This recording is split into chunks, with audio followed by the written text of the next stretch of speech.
الحمد لله رب العالمين، والصلاة والسلام على سيدنا وحبيبنا محمد وعلى آله وأصحابه أجمعين. ئیمانداران و خواناسانی زۆر بەڕێز،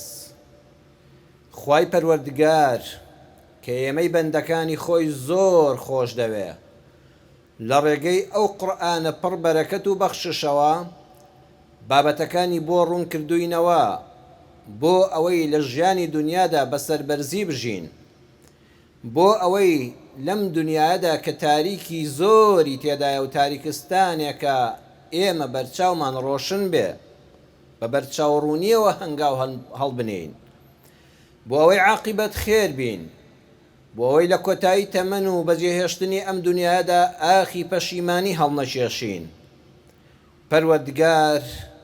لە قورئاندا سەرنجمان ڕادەکێشێ بۆ کۆمەڵێک شتی دژ بە یەک کە ئەم بابەتانە ئەم شتانە دژ بە یەکن. سەرنجمان ڕادەکێشێ، ڕاستەوخۆ پێمان ناڵێ ئەوە و ئەوە، بەڵکو لە ڕێگەی چەند وشەیەکەوە کە شێوازی قورئان کە کەلامی ڕەب العالەمینە سوبحانەه وتەعالە بەردەوام ئاوایە، بە دوو وشە دەرسی یەک هەفتە، دەرسی تەواوی ژیانت دەداتێ. قورئانی پڕبەرەکەت و بەخشش پێمان دەڵێ قورئان دەیەوێ عەقڵی مرۆڤەکان بکاتەوە، کاکە عەقڵت بکەوە تێڕامێنە، لەم دوو وشەی قورئانەوە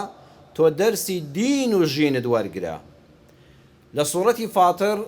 ئاەتی 19 بۆ 22 خوای پەروەردگار ئاماژە بەو شتە دژبەیەکانە دەکا. وتاری ڕابردوو لەگەڵ جەنابتاندا لەم مزگەوتە بچکۆلەی خۆماندا لەگەڵ ئێوەی بینەران و بیسەرانی ئەم وتارەشدا لەم کەناڵە بەڕێزانەوە باسی ئەم ئاەتە قورئانیانەمان کرد. هێندە بابەتەکە گەورەیە، هێندە ضرورە زیاتر لەسەری بوەستین، درێژەی پێدەدەین بەویست و ڕەحمەتی خوای گەورە. خۆشەویستان، خاڵی یەکەم پەروەردگار دەفەرمێ وما يستوي الأعمى والبصير، هەرگیز یەکسان نین، لا يستوي وما يستوي، هەرگیز ئەم دوانە یەکسان نین. چێ ئینسانێکی کوێر و نابینا لەگەڵ ئینسانێکی چاوساغ و بینادا. ئاەتەکە هەرگیز باسی مرۆڤی چاوساغ و نابینا نییە، چونکە زۆر مرۆڤ هەیە کە چاوی سەری نابینایە و کوێرە، بەڵام چاوی دڵ و بەسیرەتی ئەلحەمدولله ڕووناکە. بەخوا زۆر کەسی شەیە لەم ژیانەدا چاوەکانی سەری ساغە بەڵام دڵی کوێرە. خوای پەروەردگار قەت نەیفەرمووە کوێر و چاوساغ لە مرۆڤەکاندا وەکو یەک نین، یان زەممی نابیناکانی نەعوذ بالله تێدا کرابێ. نا، ئەمە باسی ئیمان و کوفرە. خوا لە ڕێگەی ئەعما و بەسیرەوە، لە ڕێگەی نابینا و چاوساغەوە سەرنجمان بۆ ئیمان و کوفر ڕادەکێشێ. دەفەرمێ وەما یەستەوی، هەرگیز وەکو یەک نین ئەم دوانە. ئیماندار چاوساغە، بە نووری ئەم قورئانە بەرچاوی ڕۆشنە. بەڕێزان، ئەوە تا ئێمە دەزانین زۆر بە ئاسانی لە قورئانەوە بۆمان ڕوونە چۆن دروست بووین. لقد خلقنا الإنسان من سلالة من طين ثم جعلناه نطفة في قرار مكين. حتى کۆتایی ئاەتەکان بیخوێنەوە ئەم قورئانە زۆر بەڕوونی باسی دروستبوونی ئێمەی مرۆڤی کردووە. پێمان دەڵێ بەرچاومان ڕوون دەکاتەوە ئەسڵ و نەسەبمان چییە. یا ئەیوهە الناس ئینا خەلەقناکم من ذەکەر وئونثا. ئەوە تا بەرچاومان ڕوونە، ئێمە لە مەیمون نین. قورئان بینامان دەکات، چاومان دەکاتەوە و بە ڕۆشنایی دەبینین لە دوای مردنەوە چیمان لێ بەسەر دێ. بەخوا هەر لە ساتی ڕوح دەرچوونەکەەوە کە فریشتەکان دێن بۆلات هەمووی لە قورئانە باس کراوە، بە وردی باسی هەموو خۆشیەکانی بەهەشت، بە وردی باسی مەوقیفەکانی قیامەت، بە وردی باسی عەزابەکانی جەهەنەم، خوا بمان پارێزە لە جەهەنەم، هەمووی باس کراوە. بەهۆی قورئانەوە ئێمەی موسڵمان بە ئیمان بەرچاومان ڕوونە، چاومان دەبینێ، چاوساغین، ئەزانین ئەرکمان چییە و مافمان چییە. ئەرک و مافمان بەرامبەر یەکەم بە ئەڵڵا، بەرامبەر بەخوا. ئەرک و ماف سێشتە بەرامبەر بەخوا بەرامبەر بەخۆت بەرامبەر بە خەڵک لە قورئانەوە من بەرچاوڕۆشنم جەنابتان ئێوەی بینەرانی بەڕێزی ئەموتارە بەرچاوڕۆشنین هەموو ئیمانداران دەزانین بەرامبەر بەخوا چی ئەرکێکمان لەسەر شانە و مافیشمان پەروەردگار چیمان پێدەبەخشێ لە مقابلە قورئانەکە بە یەک دێڕ هەر بە چەند وشەیەک زۆر بە کورتی پوختی پێمان دەڵێ اعبدوا الله ولا تشركوا به شيئا پەروەردگار الله سبحانه وتعالى بەتاکو تەنها بناسە و بیپەرستە و هاوبەشی بۆ بڕیار مەدە هیچ جۆرە هاوبەشێک من يشرك بالله فقد حرم الله عليه الجنة ومأواه النار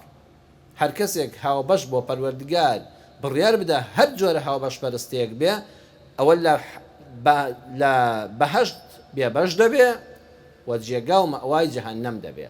کەواتە بە پێچەوانەکەیەوە هەر وەختێک ئێمە الحەمدولله لە سای ئیماندا لە شیرک بێبەری بووین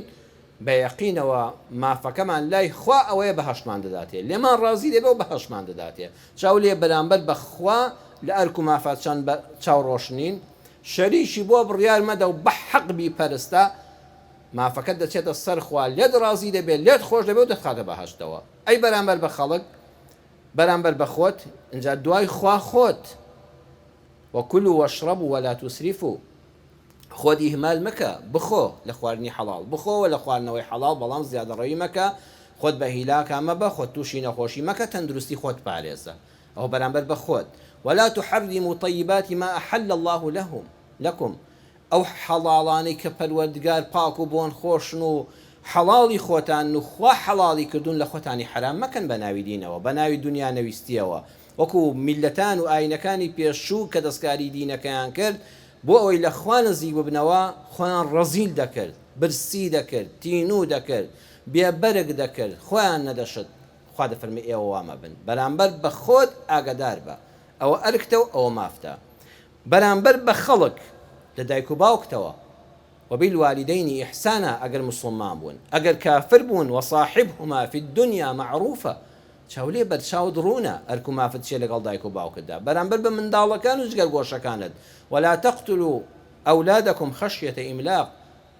بەرامبەر بە هاوسەری ژیانت هەر بە یەک دێڕ بە پیاوەکە دەفەرمێ وعاشروهن بالمعروف بە یەک دێڕ بە ژن دەڵێ ئەگەر دەتەوێت لەگەڵ مێردەکە تا خۆش بەخت بی ئەرک و مافت ئەوەیە فالصالحات قانتات بەعامی خەڵک لەگەڵ ئەو هەموو خەڵکی ڕۆژانە لەگەڵ یا تێکەڵاو دەبین ويل للمطففين بس دوو شەیە ويل للمطففين کرێکاریت بۆ خەڵک کرد موظف بووی لە شەریکەیەکە لە دەوایری حکوومەتدا موچەت وەرگرت ئەمە مافەکەتە ئەبێ ئەرکەکەی سەرشانیشت جێبەجێ بکەیت دوکاندارێکی پارەی خۆت لە خەڵک وەرگرت ئەبێ ئەو شتەی کە دەیدەیتێ بە ویژدانەوە پێت فرۆشت بێ زیادر لێ وەرنەگرت بێ ئێکسپایر نەبێ سوودی لێ بینێت تووشی زیانی نەکە جا بڕۆ بۆ هەموو کایەکانی ژیان وەیل للمطففین ئەرکی خۆت بەجێ بگەیەنە مافی خۆشت وەرگرە ئەگەر مافی خۆت وەرگرت بەڵام مافی بەرامبەرن نەدا تۆ جێگەت جەهەنەمە ولا تبخسوا الناس أشياءهم قورئان بە یەک چەند وشەیەک پێمان دەفەرمێ قەت شتی خەڵک بەکەم مەزانە کافرێک دێڕێ شعری جوانی و تۆ من مامۆستای مزگەوت لە مینبەرا بەکاری دێنم ئەوە نەسە قورئانیەکەیە کەواتە ئێمەی ئیماندار چاومان ساغا بەرچاومان ڕوونە ئەمە نمونونەکەیە خوابان بەستی ئەوەیە بەڵام ئەی کافر برا شیرینەکەم کافر ئەگەر چاوەکانی زەق ببینێ نابینایە دڵی کوێرە بیر دەکاتەوە مادام بڕوای بە ئەڵڵانیە سوبحانەه وتەعالە بیر دەکاتەوە دڵە من بەڕێکەوت دروست بووم ئەکەوێت بەرچاوی تاریک دەبێت چونکە کە بیر دەکاتەوە ئەو جلانەی کە لەبەر مندایە قەت عەقڵێکی سەلیم هیچ مرۆڤێک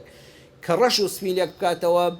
ناتوانێت بڕیا لەسەر ئەوەی بدا ئەم قماشە لە مەعمەلێکەوە بۆ خۆی دروست بوو هات و چۆ بەردەمی خەیاتێک و مەقاستەکە چوو بڕێ و بەم قیاسە و هاتە بەری منەوە هیچ عەقڵێک ئەمە قبوڵ دەکا نەوەڵڵا ئەی تخوا عەقڵ قبوڵی دەکا ئەم مانگ و خۆر و ئەستێرە و باران و زستان و هاوین و زەوی و شاخ و دەشت و ئەم هەموو گرد و گەردی لە ئەم جسمە جوانی مرۆڤ هەر لە خۆیەوە دروست بوو بێ کافر لەڵە خوانیە نەعوذ بالله کەچی کە بیل لەمانە دەکاتەوە یەکسە بەرچاوی تاریک دەبێ من و تۆوانین بەرچاومان ڕوونە قورئانەکە ڕوونی کردوێتەوە ئەڵێ هەموو شتێک لە مادە دروست بووە باشە ئەی مادەکە لە مادەیەک کەتر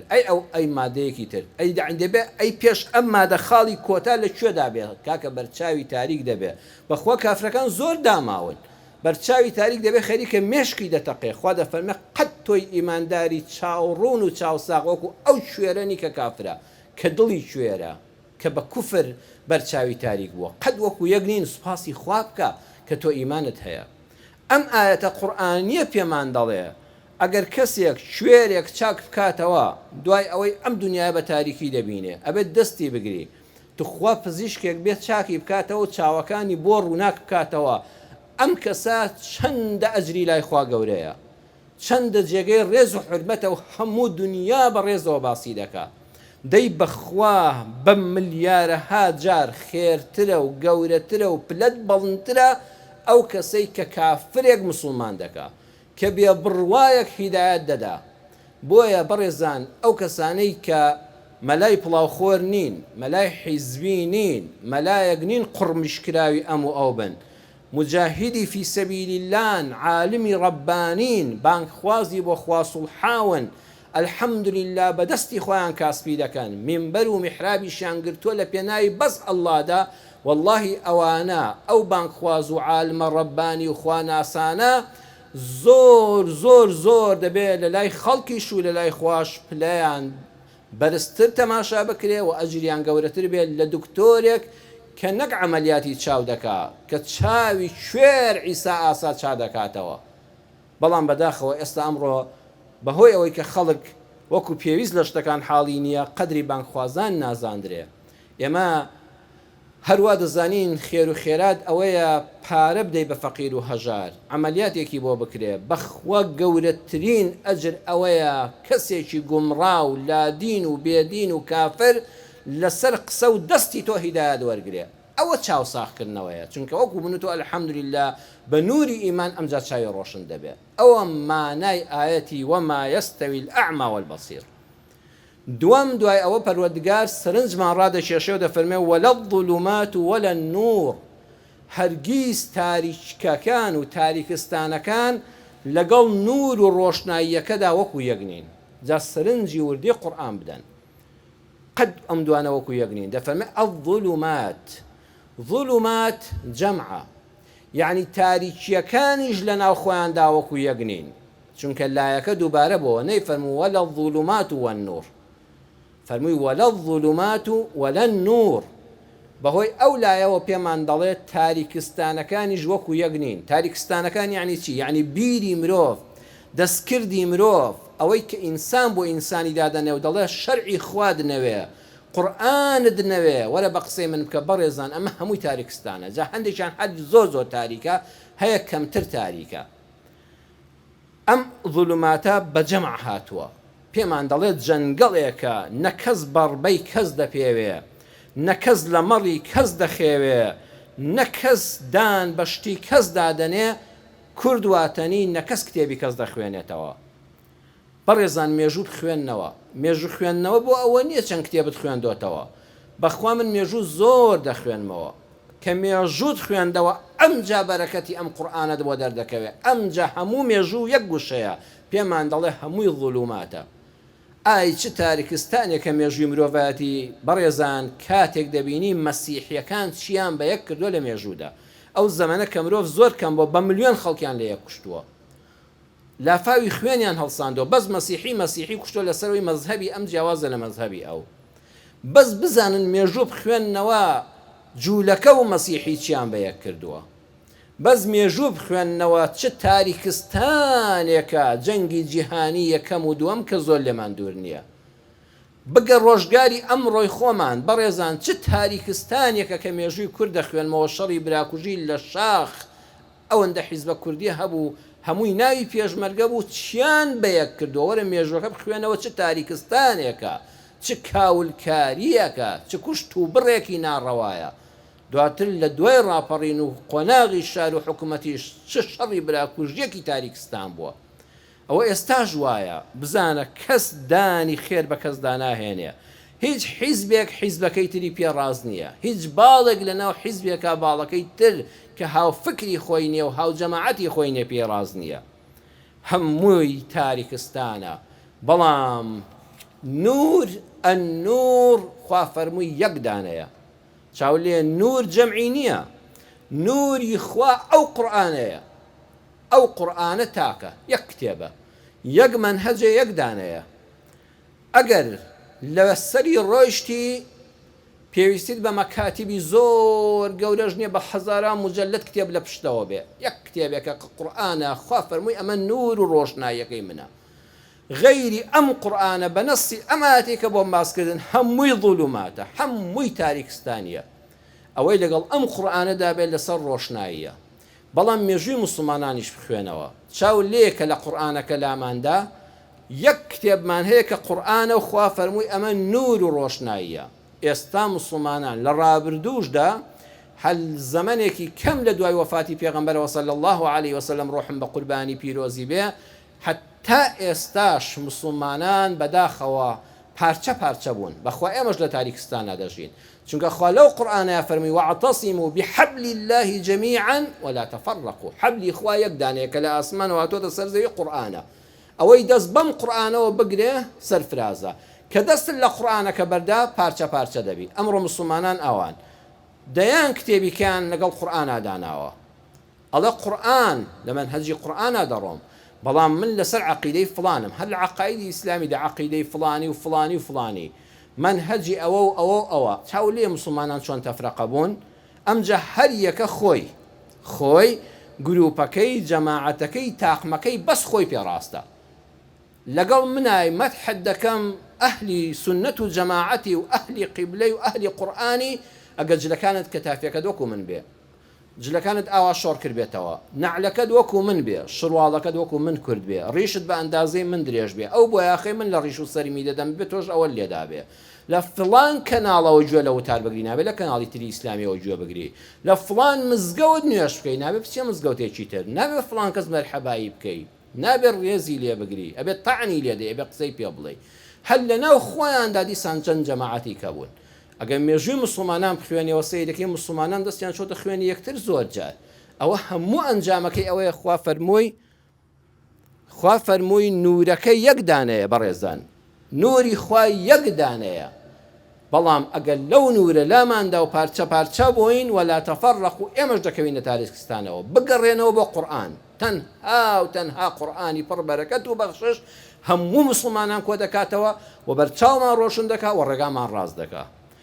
سێم خاڵ ولا الظل ولا الحرور پەروەردگار دەفەرمێ سەیری ئەم دووشتە دژبەیەکەکەن سێبەرەکان و گەرمە بایەکان گڕ و گەرماکان وەکو یەک نین بەخوا سێبەری فێنک و خۆش لەگەڵ گڕی گەرمادا وەکو یەک نین ئەوە مانایەکی مادام لایەکە دووبارە بۆنەی فەرموو ولا الظل والحرور یعنی سێبەرەکانیش وەکو یەک نین با لەسەر سێبەرەکان بوەستین سێبەرەکان وەکو یەک نین هەر لە دنیادا سێبەری داری بی لەگەڵ سێبەری دارێکی توی پڕی شات و زۆریان فەرقا ئەوەش سێبەرێکی شاش و بێکەڵک ئەمە سێبەرێکی ئارام بەخش سێبەری زاڵم کاتیە و سەرت دەخوا ئاگادار بە تو خوا من و تۆ ئێوەی بەڕێز لەم مزگەوتە بچکۆلەی ماڵی خوای پەروەردگارە هەر کەسەمان بە تەمەنی خۆمان شاهیدین جەنابەت کە بینەری ئەم وتارەی و یان لە شوێنێکەوە دەیبیستی خۆت شاهیدی چەند کەس لە ڕابردوو لە ئێستادا ساڵانێک لە ژێر سێبەری زاڵمدا بوو کەچی هەر ئەو زاڵمەی کە ئەم نۆکەری بۆ دەکرد سەری پەڕاند و سەری خوارد قورئان دەفەرمێ سێبەرەکان وەکو یەک نین سێبەری زاڵم کاتیە و سرت دەخوا سێبەری کافرەکانیش خوا دەفەرمێ وەکو یەک نین سوبحان الله ئەم قورئانە چەند وردە هەر یەک وشەیەوە هەموو دەرسەی لێ وەردەگیرێ بیری لێ بکە و عەقڵت بخە کار ولا الظل سێبەری کافرەکانیش وەکو یەک نین مادام کافرە نا هەمووی وەکو یەکە ناوەڵڵا ڕێبازی پێغەمبەر صلی الله عليه وسلم ئەم ئاەتەمان بۆشی دەکاتەوە پێغەمبەری خوا صلی الله عليه وسلم کە کافرەکان زۆر تینیان بۆ هێنا پەنای برد بۆ خاوەن دیوەخانەکانی طائف لە ڕێبازی پێغەمبەرە لە سیرەی پێغەمبەرە صلی الله عليه وسلم بە درێژی باس کراوە و جەنابەت بیستوتەوە خوێندوتەوە بەڵام سێبەرەکان نامەردانە بوو ئەو پێغەمبەرەی صلی الله عليه وسلم ڕۆژێ لە ڕۆژانەوەی پەنای بۆ هێنابێ سێ و سێبەر بۆ بۆی واشی لە خەڵک ڕادەبینی بۆیە چوو بۆ لای سێ دیوەخانداری دەستڕۆیشتووی ئەهلی طائف چوو لە سایە و سێبەریاندا ئیسلام و موسڵمانان بحەسێنەوە پەنای بدەن موسڵمانان پەنا بدەن بەڵام زۆر نامەرد بوون سایە و سێبەری ئەو کافرانە نامەردانە بوو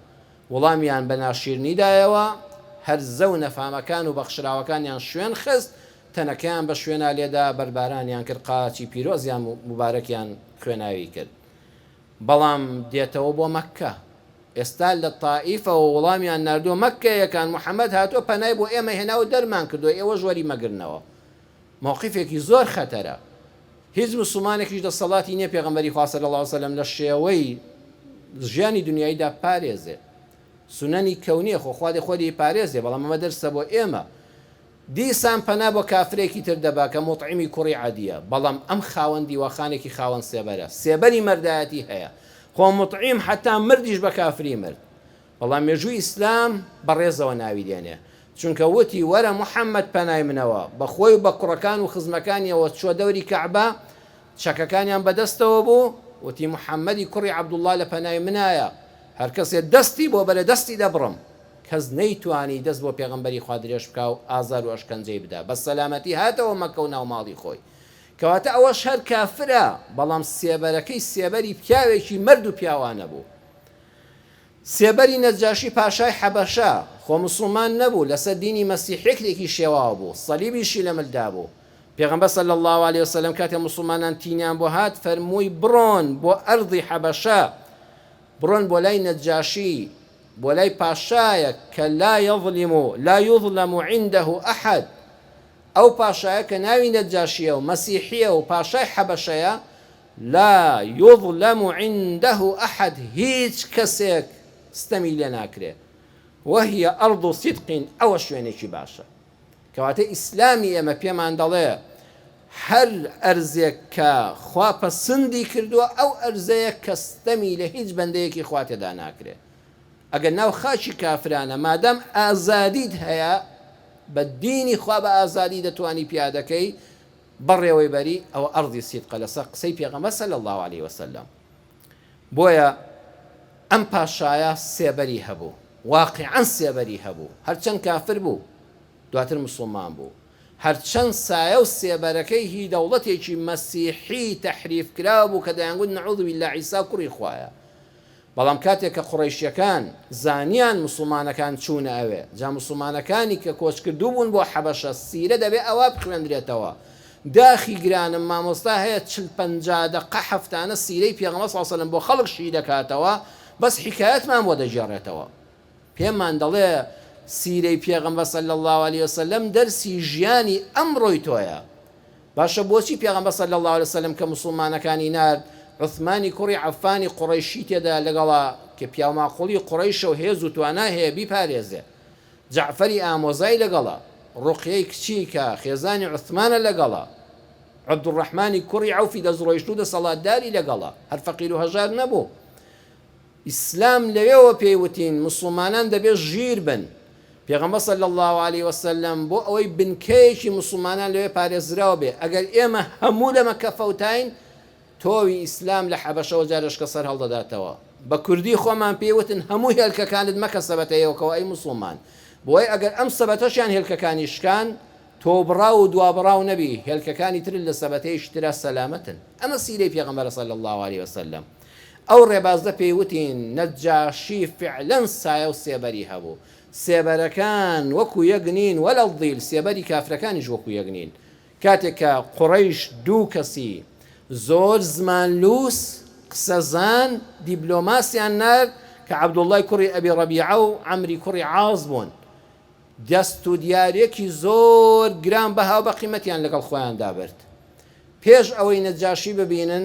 ئەوانەی لە چواردەوری بوون و ئەنجومەنی ڕاوێژ بوون بە تاریقەکانیان پێدەکوتن هەر هەمویان ڕازی کردن واتە بەرتیلیاندانێ بە ناوی دیاریەوە وتیان دیاریمان بۆ هێناون بەڵام ئەمە لە پێناوی شتێکی ترا بوو دەمیان چەورکردن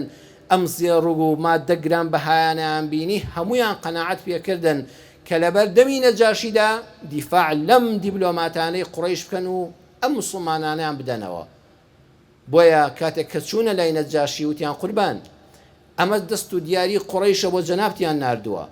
هەندێک نەفام و هەرزەی خۆمان لێمان هەڵگەڕاونەوە لە دینی قوڕەیش هەڵگەڕاونەوە ئەمجا عەمر وتی قوربان خۆ خۆزگە وەکو لە دینەکەی خۆمان وازیان هێناوە لە دینی قوڕیشی بتپەرستی پات ناو دینی جەنابتەوە با ببوونا بە مەسیحی بەڵام ئەمە دینێشکەی تازەیان دروست کردووە نە جوولەکەیە نە مەسیحیان نە پێشتر بیستراوە دەڵێن ئێمە موسڵمانی قورئانمان بۆ هاتووە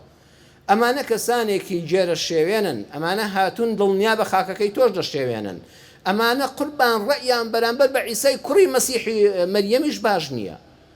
زۆر هانیاندا بوختانیان دروست کرد دیاریان پێشکەش کرد بەرتیلیاندا بۆ ئەوەی نەجاشی بخەڵەتێن و ئەم موسڵمانانە بەرنەوە لە ژێر ئەشکەنجە و ئازارە لە ئیمان پەشیمانیان کەنەوە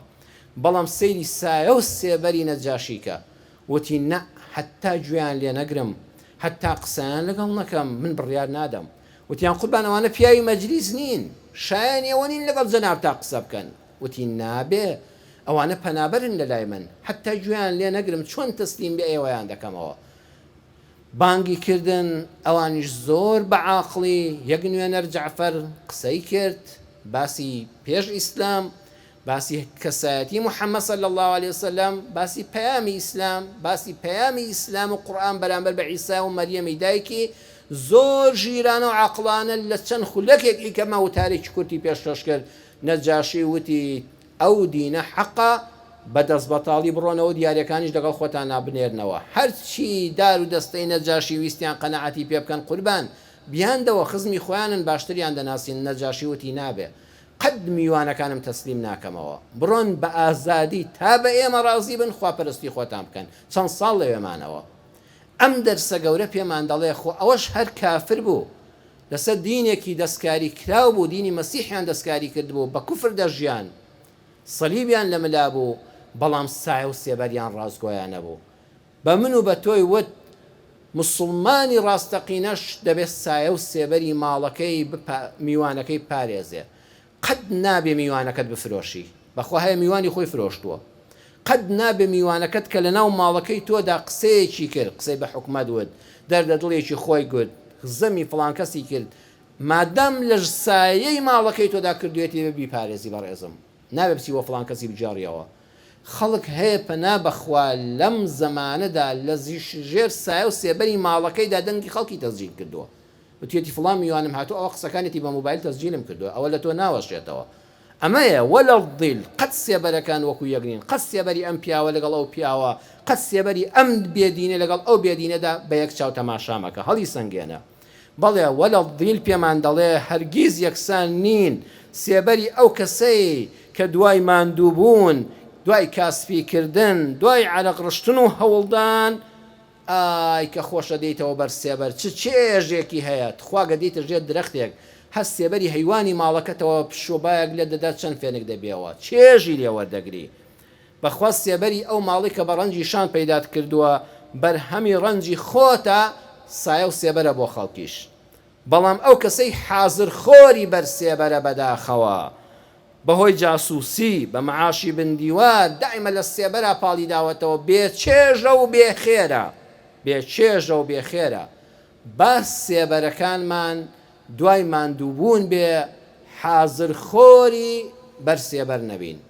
دەرسەکەی قورئان زۆر گەورەی و هەڵی دەگرین بە وتاری داهاتوو لەگەڵمان دابنین ئینشاءالله یا ڕەبی خوا ڕەحممان پێ بکەی یا ڕەبی ئالله باشتر لەو کەلامەی خۆت کە ئەننورە کە قورئانە خوای زیاتر حاڵیمان کەی شارەزا بین پێی تێی بگەین کاری پێ بکەین یا ئەڵڵا شیفای نەخۆشەکانمان بۆ بنێری یا ئەڵڵا دڵبەخەمەکانمان دڵخۆشکەی چارەسەری کێشە و گرفتەکانمان بۆ بکەی لە سایەی ئەم ئیسلامەدا بە عەزیزی بژین بە عەزیزی بمرین بە سەرفرازی بێنەوە لیقات آمين آمين والحمد لله رب العالمين.